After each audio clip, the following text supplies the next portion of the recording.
जय Hind defence aspirants. जब कभी भी आप एसएसबी के इंटरव्यू के लिए जाते हैं, आपके मन में ये सवाल जरूर आता है कि इसमें मार्क्स का एलोकेशन कैसे होता है या कौन सी एक्टिविटी के लिए आपको कितने नंबर मिलेंगे। तो आज के इस वीडियो में सेंचुरियन डिफेंस एकेडमी के mentor plus psychology expert sir Shishir Dixit ji आपको बताएंगे कि कितने मार्क्स में आपका रिकमेंडेशन इंश्योर हो जाता है या कितने मार्क्स पे आपका रिजेक्शन हो सकता है। इसके साथ ही मार्क्स का distribution among the GTO activities, panel interview during the SSB interview. तो आइए वीडियो को शुरू करते हैं। चलिए अब आते हैं एसएसबी के मार्किंग सिस्टम की बात करते हैं कि मार्किंग सिस्टम हमारा कैसे होता है। चलो, तो मार्किंग सिस्टम के लिए क्या किया है हमने टिक पैटर्न को फॉलो किया है। टिक पैटर्न क्या है? डीआईपीआर ने इंट्रोड्यूस किया ग्रेडिंग सिस्टम। डीआईपीआर ने कहा हम ग्रेडिंग सिस्टम इंट्रोड्यूस कर देते हैं, जिससे क्या होगा, आसानी हो जाएगी कैंडिडेट के लिए। तो ग्रेडिंग सिस्टम हमने क्या किया,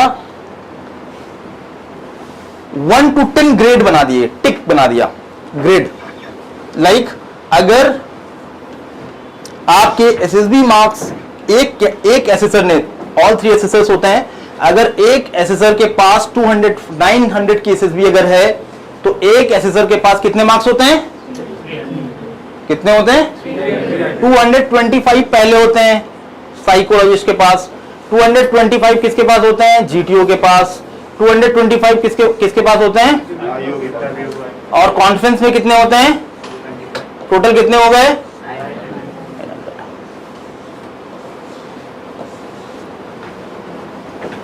तो यहां पे 9, तो पहले साइकोलॉजिस्ट के पास आपको एनडीए या किसी भी एंट्री में, ग्रेजुएट एंट्री का यहां पे मैं आगे बताऊंगा अभी आपको कि मार्क्स 900 में कैलकुलेट नहीं होता है। जैसे एफ कैट के लिए आप जा रहे हैं तो यहां पे 300 हो गया, ओटीए के लिए जा रहे हैं तो 200 हो गया, आईएमए के लिए जा रहे हैं तो 300 हो गया। बट आपको इसी परसेंटेज से ऐसे ही कैलकुलेट करना है, क्राइटेरिया इसका सेम रहेगा। ठीक है, तो 900 में 200, हम 900 सर्विस एंट्री 900, तो 900 के हिसाब से ही हम कैलकुलेट करते हैं। तो 900 के हिसाब से 225 आपको साइकोलॉजिस्ट ने देना है मार्क्स। सोच रहे दिया मतलब तब तो काम ही हो गया। आज तक ये हो ही नहीं पाया ऐसा कि किसी को 200 आउट ऑफ 225 मिलते हो, ऐसा नहीं होता है। जनरली हम जब डोजर असेस करते हैं, मुझे लगता है कि थाउजेंड्स ऑफ कैंडिडेट के मैं डोजर असेस कर चुका हूं और हमने आज तक कभी भी कैंडिडेट को 120 से ऊपर मैंने आज तक दिया ही नहीं। 120, तो 120 का मतलब वो कौन से टिक में आ रहा है देखो जरा। हाँ, 5 में आ रहा है। एनडीए एंट्री में मैंने मैक्सिमम 120 दिया, इससे ऊपर दिया ही नहीं आज तक। तो टू क्लियर एसएसबी आपको 270 मार्क्स का टोटल हमें चाहिए। कॉन्फ्रेंस से पहले का स्कोर ये बता रहा हूं, कॉन्फ्रेंस से पहले ये स्कोर चाहिए। तो देखिए अगर ये 270 ऐसे आ गया तो इसका मतलब है 270 से ऊपर आ गया तो रिकमेंडेशन क्लियर है टोटल, और 270 से 240 के बीच में तो डाउटफुल है, और 240 से भी नीचे है तो इसका मतलब नॉट रिकमेंडेड। तो कहीं ना कहीं आपको ये देखना है कि होलिस्टिक अप्रोच में तैयारी करनी है। ठीक है, और होलिस्टिक अप्रोच में जब कटथ्रोट लेवल कंपटीशन चल रहा है तो आपको किसी से पीछे नहीं रहना है और अपनी चीजों को वर्क करना है, इंप्रूव करना है, जनरल अवेयरनेस पे वर्क करना है, मिलिट्री अवेयरनेस पे वर्क करना है, और साथ साथ अपने ग्रुप बिहेवियर पे, अपने सोशल टैक्ट पे इंप्रूव करना है। मुझे लगता है जब अभी कैंडिडेट्स आए हैं तो तुम दोस्तों से इंटरेक्ट हुए या नहीं हुए, ऐसा तो नहीं कि तुम अकेले एसएसबी की तैयारी कर रहे हो, जाते हो हॉस्टल में, वो बुक मिल गई है तो बस उसको मगअप करना शुरू कर दिया, ऐसा तो नहीं है। ये नहीं होना चाहिए और आपको एंजॉय करना है इस प्रोसेस को। आप एक दूसरे से इंटरेक्ट हो जाइए, एक दूसरे से बात करिए। खाली टाइम मिलता है आपको 30 मिनट्स का, तो एक दूसरे से कोशिश करिए, पीआईक्यू फॉर्म एक दूसरे का रेफर करिए, हेल्प करिए एक दूसरे को। जनरल अवेयरनेस के टॉपिक्स में सबसे ज़्यादा चैलेंजिंग आपके लिए क्या है? आपको लगता है कि 21 डेज में एसएसबी कंप्लीट हो जाती है। आई डोंट नो कैसे मार्केट में 14 डेज में एसएसबी कराई जाती है, मुझे समझ में नहीं आता। कैसे आप एक एसएसबी एस्पिरेंट, कैसे वो कम से कम 25-30 टॉपिक्स तो उसको रेडी होने चाहिए। उसको ये तो पता होना चाहिए कि इंटरनेशनल लेवल पे क्या चल रहा है, जियोपॉलिटिक्स क्या चल रही है, इंडो पाक रिलेशन क्या है, इसको पता होना चाहिए। ब्रिक्स समिट क्या है, अभी क्वाड मीटिंग जो चल रही है उसमें क्या होगा, मिलिट्री एक्सरसाइज क्या होती हैं, बेसिक ये जनरल अवेयरनेस ही पता नहीं होगा तो वो एसएसबी में जाके क्या करेगा? तो बोलेगा yes sir I am passionate to join Indian air force, तो बोलेगा अच्छा you are passionate to join, tell me what is IACCS. तुम ही तो कह रहे हो कि मैं पैशनेट हूं ज्वाइन करने के लिए, इसका मतलब तुम्हें जिसके लिए तुम पैशनेट हो उसके लिए तुम उसके बारे में इंफॉर्मेशन तो होनी चाहिए।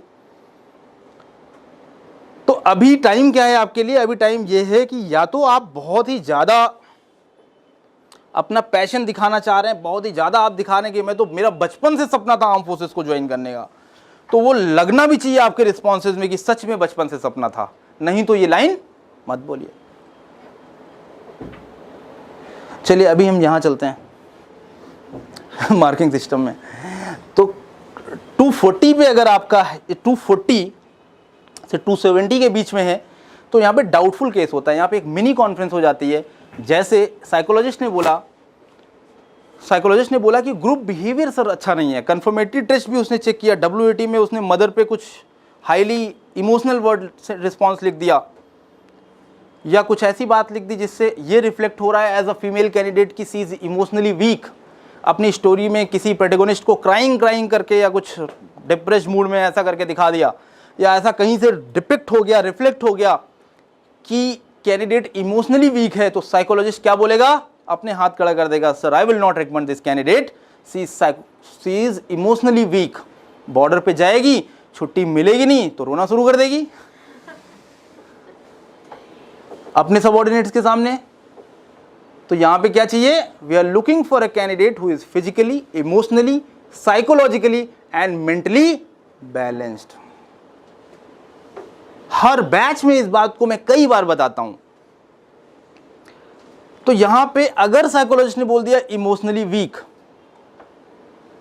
तो अब भाई क्या बोलेगा? अब वो he will again request IO साहब से, काउंटर पार्ट से, GTO साहब से बोलेगा, सर बताइए आपके हिसाब से क्या है, ग्रुप बिहेवियर कैसा है, लाइवलीनेस फैक्टर कैसा है, सेंस ऑफ ह्यूमर कैसा है, बोर तो नहीं करता अपने ग्रुप में। IO से बात होगी तो IO ने भी उसको असेस किया होगा उन सब। और असेसमेंट का यहां पे क्राइटेरिया क्या होता है? 15 ऑफिसर लाइक क्वालिटीज। हर कोई किस पे असेस करता है? 15 ऑफिसर लाइक क्वालिटीज पे। और इसका कोई भी कॉलम छूटेगा नहीं, तब तक इंटरव्यू चलेगा जब तक मैं आपके 15 ऑफिसर लाइक क्वालिटीज को असेस नहीं कर लेता। मैंने करेज पे आपको असेस नहीं किया, डेफिनेटली मैं आपको घुमा के कोई क्वेश्चन जरूर पूछूंगा जिससे यह पता चल जाएगा कि आपका करेज फैक्टर कैसा है। तो 15 ऑफिसर लाइक क्वालिटीज का एक फॉर्मेट है, हमारे पास भी वो फॉर्मेट है। जब आपके मॉक इंटरव्यूज यहां पे होते हैं या होंगे अभी, तो आप देखेंगे कि 15 ऑफिसर लाइक क्वालिटीज का फॉर्मेट जो आपको दिया गया है हमारे पास होता है, उस पे आपका असेसमेंट होगा, उस पे आपको मार्क्स दिए जाते हैं, तब वो टिक सिस्टम उस पे अप्लाई होता है। उसके बेसिस पे आपका कितना ग्रेड आया वो हम इवेल्युएट करते हैं। तो अगर किसी ने बोला कि नहीं इमोशनली वीक है, साइकोलॉजिस्ट ने बोला, और दोनों काउंटर पार्ट ने बोला कि नहीं मेरे हिसाब से तो फिट है वो, मैंने तो ठीक ठाक मार्क्स दे रखे हैं, तो फिर क्या होगा? साइकोलॉजिस्ट को सेटिस्फाई करने के लिए बॉर्डर, अब अंदर ये डिस्कशन चल रहा है, आप कॉन्फ्रेंस में बाहर खड़े हैं, it may take up to 10-15 minutes. उसके बाद क्या होगा? फिर आपको अंदर बुलाया जाएगा and psychologist may ask any question related to your EQ, emotional question से रिलेटेड आपसे साइकोलॉजिस्ट कोई क्वेश्चन पूछ सकता है। तो SRT दे सकता है, जैसे मैंने बोला, okay you are newly posted young officer in the Punch sector of Jammu and Kashmir and shelling started taking place from the enemy side. Okay, and you got message from your father, you are as a single daughter of your family, that condition of mother is not well and she is admitted in ICU, and your father is asking your urgent presence and at least leave for a week. You approach to your commanding officer and he is denying that, he is telling leave is not granted, it is war like scenario, how I can afford leave? Junior को तो वैसे ही छुट्टी नहीं मिलती। What you will do? बताओ। हाँ बोलो। As my father will be there, so I'll not focus on that, and basically I inform the CO about the shelling and then I'll take the position. ठीक है, तो मैं यहाँ पे क्या होता है, यहाँ की SRT में एक खास बात होती है, कॉन्फ्रेंस में जब आपसे SRT और ये SRT पूछी गई तो समझ लेना मैं बॉर्डर लाइन केस हूँ, समझ लेना मेरा इमोशनल क्वेश्चन वीक कहीं किया गया है, और वैसा ही जवाब आपको देना है जिससे अब SRT पूछी गई तो आपके माइंड में आ गया होगा ना ये क्या चेक हो रहा है मेरा, कि मैं घर से दूर रह पाऊंगा कि नहीं रह पाऊंगा, कोई प्रॉब्लम तो नहीं होगी, ये बंदी अगर पोस्टिंग दूर होगी तो रह पाएगी कि नहीं रह पाएगी, इसीलिए इससे ये क्वेश्चन पूछा गया। अब इसको वैसा ही जवाब देना है, ठीक है। तो जहां तुमने स्टोरी में कहीं किसी में लिख दिया होगा या कहीं से रिफ्लेक्ट हो गया होगा, शोकेस हो गया होगा कि यार इमोशनली वीक है, तो मैं इसके WAT में, इसीलिए WAT को कंफर्मेटरी टेस्ट सीरीज बोलते हैं एंड SRT को भी कंफर्मेटरी बोलते हैं, तो मैं WAT में जाऊंगा और मैं देखूंगा लव पे इसने क्या रिस्पॉन्स लिखा है, इमोशन वर्ड पे इसने क्या रिस्पॉन्स लिखा है, मैं देखूंगा इसने मदर पे क्या लिखा है, फादर पे क्या लिखा है, सन पे क्या लिखा है, सिबलिंग पे क्या लिखा है, फ्रेंड वर्ड पे इसने क्या SRT बनाया, WAT में रिस्पॉन्स लिखा है, टीचर वर्ड पे इसने क्या लिखा है, और इस टीम वर्ड पे इसने क्या लिखा है। तो ये क्या हम करेंगे, इस तरीके से हम WAT से इसकी क्वालिटी को कंफर्म कर लेते हैं। इसी वजह से WAT एंड SRT को उसमें कंफर्मेटरी सीरीज बोला गया है। कहां पे, in the battery of psychological series. तो ध्यान ये रखना है आपको, मैं आपको मगअप नहीं कराऊंगा रिस्पॉन्स को, आपको ये बोलना है, मैं आपको बताऊंगा what are the dos and don'ts, क्या बोलना है और क्या नहीं बोलना है। और तीसरी बात क्या आपको सिखा रहे हैं, तीसरी बात पैरामीटर ऑफ सिलेक्शन क्या है। ये तीन बातें जब आप समझ लेंगे, यही मेरी थ्योरी है कराने की। तो you need not to mug up your responses, you need not to mug up your stories by referring और परचेजिंग टॉप रेटेड अमेजॉन की बुक। वहां से तुम बुक कोई और लेके और 50 स्टोरीज रट लो। Do you think it is workable plan? No. ये अफेक्ट कर देगा, आपके परफॉर्मेंस को खराब कर देगा, because we are looking for natural stories. इसकी हम बात करेंगे, ठीक है। तो यहां पे ध्यान ये रखना है कि आपको वहां पे जो भी बोलना है, ये कुछ नहीं दिखाना है कि मैं इमोशनली वीक हूं, ठीक है। तो आपको, और यहां पे रिसोर्सफुलनेस भी दिखा सकते हैं कि how you will be solving both the problems. ऐसा नहीं कि you are ignoring that particular scenario, वहां भी मैनेज करना है, वहां भी मैनेज करना है। वहां कैसे मैनेज कर पाएंगे, हिडन रिसोर्सेज माइंड में पता होने चाहिए कि कौन कौन से हैं। SRT क्लास में हम कराएंगे। चलो बैठो। तो यहां क्लियर हो गया, आगे चलते हैं।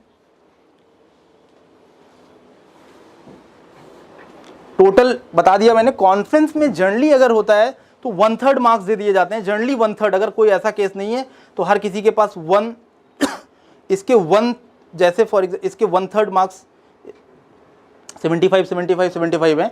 तो जैसे आपको इसने दिया फॉर एग्जाम्पल 99 मार्क्स, तो वो जनरली आपको कितने दे सकता है, साइकोलॉजिस्ट आपको कॉन्फ्रेंस में 33 दे सकता है। बट अगर बॉर्डर लाइन केस है और जैसे ये SRT उसने पूछा और आपने बहुत अच्छा जवाब दे दिया और आप 7 नंबर से रुक रहे हैं, तो वो आपको 7 नंबर बढ़ा के आपको यहाँ पे क्या करेगा, 40 मार्क्स दे देगा और आपको रिकमेंड कर देगा। बट साइकोलॉजिस्ट ने अगर बोला है कि ये इमोशनली वीक है, तो देखिए यहाँ पे अंदर की बात क्या है। अंदर की बात ये है कि साइकोलॉजिस्ट के लिए भी एक चैलेंज हो जाएगा इसको प्रूव करना कॉन्फ्रेंस हॉल के अंदर कि ये सच में इमोशनली वीक है। और अगर ये जवाब अच्छा दे ले गई, उसकी तो इंसल्ट हो जाएगी। तो बाद में ये जब जाएगी तो सब उसको क्या करेंगे, सब उसको बोलेंगे यार टाइम वेस्ट कर दिया तूने यार, हम लोग बोल रहे थे रिकमेंड है। तो वो क्वेश्चन भी वैसा ही बनाएगा। तो बी प्रिपेयर्ड। ओके।